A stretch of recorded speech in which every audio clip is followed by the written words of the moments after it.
MM குக்கிங்கில் என்ன பார்க்க போகிறோன்னா மணத்தக்காளி கீரை சூப்பு. வாங்க எப்படி செய்கிறதுன்னு பார்க்கலாம். கொஞ்சமாக சிறும்பருப்பு வேக வச்சுருக்கேன். ஒரு 2 ஸ்பூன் அளவு போட்டு இந்த மாதிரி பூக்க வேக வச்சுக்கோங்க.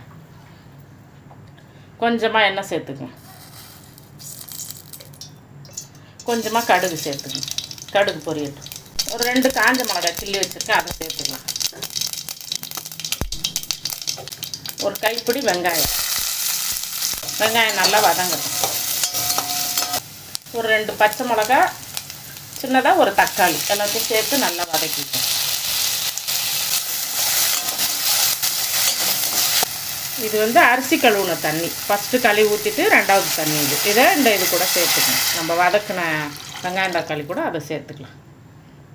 இப்போ நம்ம வேக வச்ச சிறும்பருப்பு கூட இன்னும் கொஞ்சம் நல்லா தண்ணி சேர்த்து அதையும் இது கூட நம்ம இதை சேர்த்துக்கலாம். ஒரு 1/4 ஸ்பூன் மஞ்சள்தூள் சேர்த்துக்கலாம். இதெல்லாம் நல்லா சேர்ந்து கொதிக்கட்டும். அதுக்குள்ளே நம்ம கொஞ்சம் தேங்காய் அரைச்சிட்டு வந்துடலாம். கொஞ்சமாக தேங்காய் ஒரு துண்டு அளவு இருக்குன்னு வச்சுக்கோங்களேன், திருவி வச்சுருக்கேன். கொஞ்சமாக தேங்காய், அது கூட ஒரு 1/2 ஸ்பூன் அளவு சீரகம், ஒரு 1/2 ஸ்பூன் அளவு சோம்பு எல்லாத்தையும் சேர்த்து அரைச்சிட்டு வந்துடலாம். இந்த அளவுக்கு நைஸாக நம்ம அரைச்சி வச்சுக்கலாம். தேங்காய், சோம்பு, சீரகம் இந்த அளவு கொதித்தோன்னே நம்ம அரைச்சி வச்சுருக்க தேங்காவை அது கூட சேர்த்துக்கலாம். இதில் வேறு காரம்லாம் எதுவும் கிடையாது.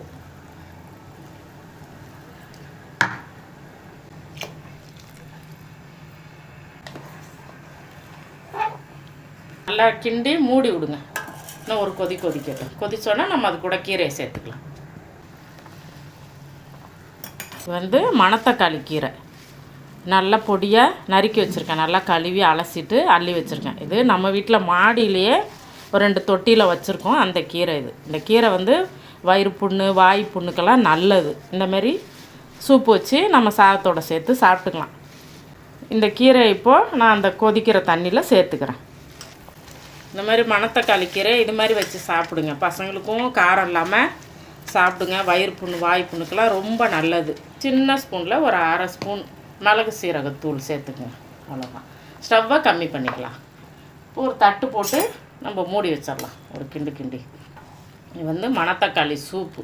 நீங்களும் உங்கள் வீட்டில் நான் செஞ்ச மாதிரியே செஞ்சு சாப்பிட்டு பார்த்துட்டு எப்படி இருக்குன்னு கமெண்ட்டில் சொல்லுங்கள். லைக் பண்ணுங்கள், ஷேர் பண்ணுங்கள், சேனலை சப்ஸ்கிரைப் பண்ணுங்கள். நன்றி.